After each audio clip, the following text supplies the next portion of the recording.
Hello and welcome to Games from Folktales, a podcast that mixes historical research and tabletop role-playing settings. I'm your host, Timothy Ferguson. This week, another of our Cornwall episodes, The Romance of the Rocks. This is a bonus episode that's coming out this week because I confused my release dates on some of the other episodes, and I like to have both the audio and textual elements of Games from Folktales having at least one update a week. On the first pass, this was the least promising chapter of Hunt's book, but elements of it are useful as viz sources and environmental modifiers, and it's also our first introduction, our first peek at Ambrose Merlin, who we'll need to keep an eye on. We'll come back to him later. The Cornish in mythic Europe attribute a lot of their odd stones to druids.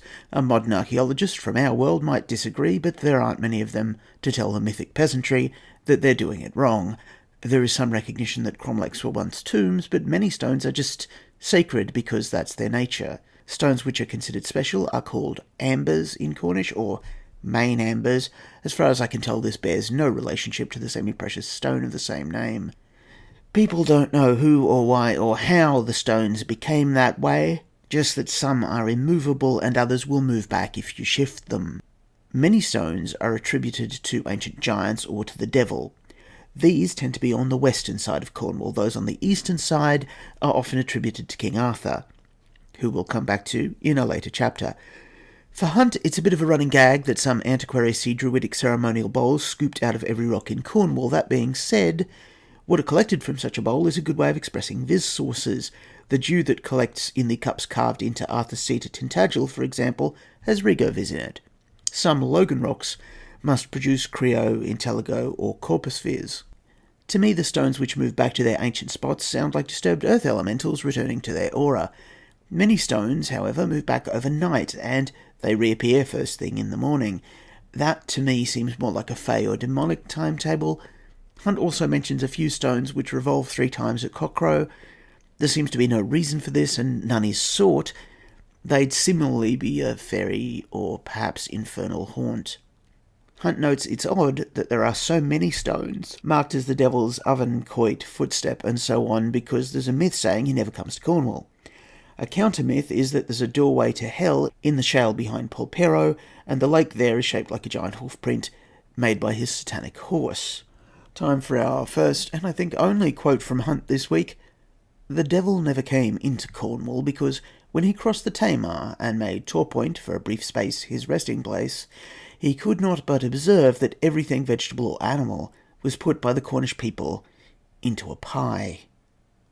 He saw and heard of fishy pie, stargazy pie, conger pie, and indeed pies of all the fishes of the sea, of parsley pie and herby pie and lammy pie and piggy pie, and pies without number. Therefore, fearing they might take a fancy to devilly pie, he took himself back again into Devonshire. And that's enough from Hunt for this week. Logan stones. A particular type of rock of interest to Magi is the Logan stone. Hunt notes that Logan comes from a Cornish verb log, meaning to sway like a drunkard, and an, which is the same as the English ing, so a swaying stone. A Logan stone is a rock which rests on a point such that it can, with minimal effort, be rocked. Some test character, so they can only be rocked by the true of heart, being immobile to cowards, or the dishonest, or traitors, or bastards, or drunkards.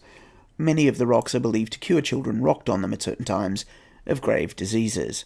One particular Logan rock was prophesied by Ambrose Merlin to stand until England had no king, and in the real world it was destroyed by one of Oliver Cromwell's lieutenants.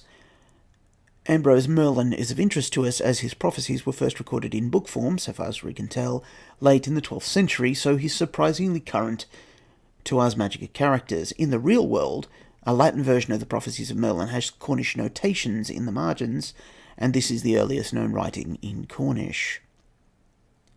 The dancing stones. There are circles of stones in Cornwall, which Victorian gentlemen used to call druidic, but modern archaeologists are sceptical about. The peasants of mythic Europe know where they came from, though. Annoy God enough, and he'll turn you and all of your friends into rocks. He's particularly fond of making rockeries on the Sabbath.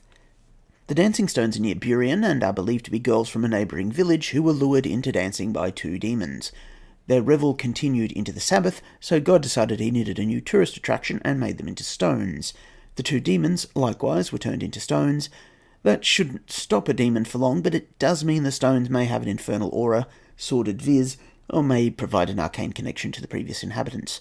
There's a similar story told in various places, and in a related story, told in rivalry to the first story at many sites, the stones commemorate some dead nuns. This would give them a completely different aura, particularly if the nuns were martyred during the invasions.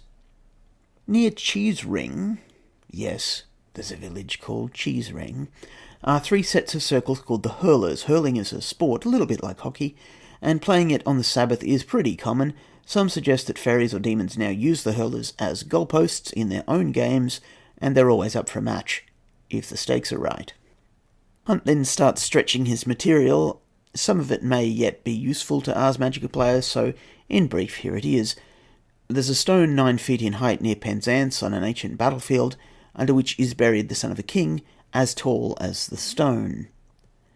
At Land's End, there's a great square of granite, 8 feet long by 3 feet high, and it's called the Table Stone. There's a similar stone, with the same story attached near Bosshaven. The table is meant to have been used for a conference of Anglo-Saxon kings, either 3 or 7 or 9 in number. One of the more explicit versions of the myths names the kings, and therefore places the meeting at about the year 600. Even if this was not true, Land's End is so packed with fae, it must be true enough by now to have a mystical effect. There's another rock near Land's End called the Irish Lady, which is haunted by an Irish woman tossed onto it by a shipwreck. The local fishers could see her but not save her because the sea was too rough from the storm that had destroyed her ship. She perished of exposure, and now her ghost is seen, sitting tranquilly on the rock during storms, with a rose in her teeth. A related story has the woman being seized by a creature that dwelt in a cave by her rock. There being a healing well there, she tried to find out what was the cause of the cure, and died for her curiosity. The story seems to be from a period after Ars Magica's 1220 start date, but I wouldn't let that stop me if I wanted to use it. Hold rocks and crick stones. There are many hold stones in Cornwall reputed to have magical powers. The one that I've been using as the hero image on the website throughout this series is called the Menantol, or Hold Stone, and it's near Penzance. If scrofulous children are passed through the stone naked, then drawn on the grass 3 times against the sun, they are cured. Now, this may seem like an odd thing, but curing scrofula used to be the purview of kings. Some adults have likewise claimed benefit for skin conditions, and strangest of all, people with spinal complaints have been cured by being slid through. There's a forkstone near Morva, which has the same tendency to heal injured spines, but even the people who live nearby say that the hold stone is the better of the 2 stones. It's just inconvenient to get to when you have a sore back. There are many other little tunnels caused by falling rocks, which are said to be good for rheumatism or back pain. Sometimes you need to crawl through them 9 times for the charm to work. The stones seem to be able to cure certain types of aging crisis. The Menantol also has oracular powers. If you balance 2 brass pins on the edge and ask a question, they will move to indicate the answer. I'd note that brass, or bronze, is a metal that's often associated with fairies in Ars Magica. Hunt then flags 2 other minor bits of folklore, which could be mined for stories but need development. He says there's a cave tunnel which connects Piper's Hole on St. Mary's in the Scilly Islands with a similar cave near Tresco. People who try to take the tunnel often disappear. Dogs lost from one place sometimes turn up in the other place with much of their hair missing.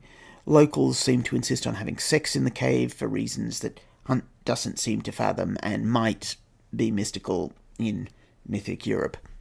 He also mentions 5 child saints who were whisked away into an enchanted sleep by the evil sorcerer who lives in the hollows beneath the hills, and they will wake when there is a pious bishop in Cornwall, and Merlin returns to cast out all the evil magicians.